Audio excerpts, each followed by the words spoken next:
មានដាននឹងទីរងាយរងគ្រោះរនៅក្នុងស្រុកវ៉ារិនបានទទួលអំណោយពីក្រុមការងារអិសរាជជនឆ្នាំថ្នាក់ជាតិសាខាសៀមរាប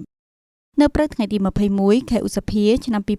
2026លោកជំទាវសុកណារ៉ូពៅហេងអនុប្រធានក្រុមការងារអិសរាជជនឆ្នាំថ្នាក់ជាតិសាខាសៀមរាបបានអញ្ជើញជួបសំណេះសំណាលសួរសុខទុក្ខនិងនាំយកអំណោយជូនដល់ស្ត្រីមេដានិងទារកដែលមានជីវភាពខ្វះខាតនិងប្រឈមនឹងភាពងាយរងគ្រោះរនៅក្នុងស្រុកវ៉ារិនខេត្តសៀមរាបមានប្រសាសន៍ក្នុងឱកាសនោះលោកជំទាវសុកណារ៉ូពៅហេងបាននាំនៅការផ្ដាំផ្ញើសួរសុខទុក្ខពីសំណាក់សម្ដេចគតិព្រិតបណ្ឌិតប៊ុនរ៉ានីហ៊ុនសែនអិសរាជជនឆ្នាំថ្នាក់ជាតិនៃផែនការសកម្មភាពរួមអគ្គលេខាធិការអង្គការសហប្រជាជាតិដើម្បីសុខភាពស្ត្រីនិងកុមារក៏ដូចជាអាយុដំប្រាក់សុផាន់ប្រធានក្រុមការងារអិសរាជជនឆ្នាំថ្នាក់ជាតិសាខាសៀមរាបដែលតែងតែគិតគូរនិងយកចិត្តទុកដាក់ខ្ពស់ចំពោះសុខទុក្ខមាតានិងទារកទើបសម្រាលពិសេសមាតានិងទារកដែលមានជីវភាពខ្វះខាតងាយប្រឈមនឹងបញ្ហាសុខភាពផ្សេងៗលោកជំទាវអនុប្រធានក្រុមការងារក៏បានអំពាវនាវដល់បងប្អូនប្រជាពលរដ្ឋទាំងអស់ពិសេសមាតាទារកនិងកុមារត្រូវអនុវត្តឲ្យបានខ្ជាប់ខ្ជួននៅទម្លាប់រស់នៅប្រកបដោយអនាម័យគឺហូបស្អាតផឹកស្អាតនិងរស់នៅស្អាតជាពិសេសស្ត្រីមានផ្ទៃពោះត្រូវយកចិត្តទុកដាក់ជាចាំបាច់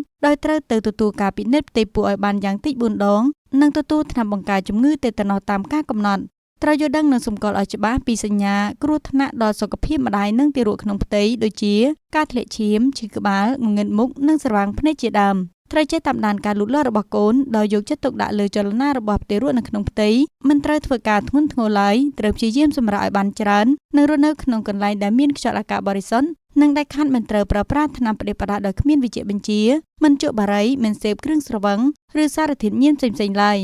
ក្នុងឱកាសនោះដែរលោកជំទាវនិងក្រុមការងារក៏បាននាំយកនូវសម្ភារៈមួយចំនួនជូនដល់មាតាទារកទាំង12នាក់ដោយម្នាក់ៗទទួលបានអង្ករ30គីឡូក្រាមមី1កេសទឹកត្រី1យួរសារ៉ុង1មួកកូនង៉ែត1កន្សែងសើ1ដុំកន្សែងពោះគោ2ស្រោមដៃស្រោមជើង2ឈុតអាវកូនង៉ែត2ប្រេងកូឡា2ដបសម្លៀកអនាម័យ2ដុំម្សៅទឹកដោះគោ2កំប៉ុងដបទឹកដោះគោ2ដបខោទឹកនោម Kiddy Love 78ខោខោទឹកនោម Unitrice 30ខោនិងថវិកា 40000 រៀល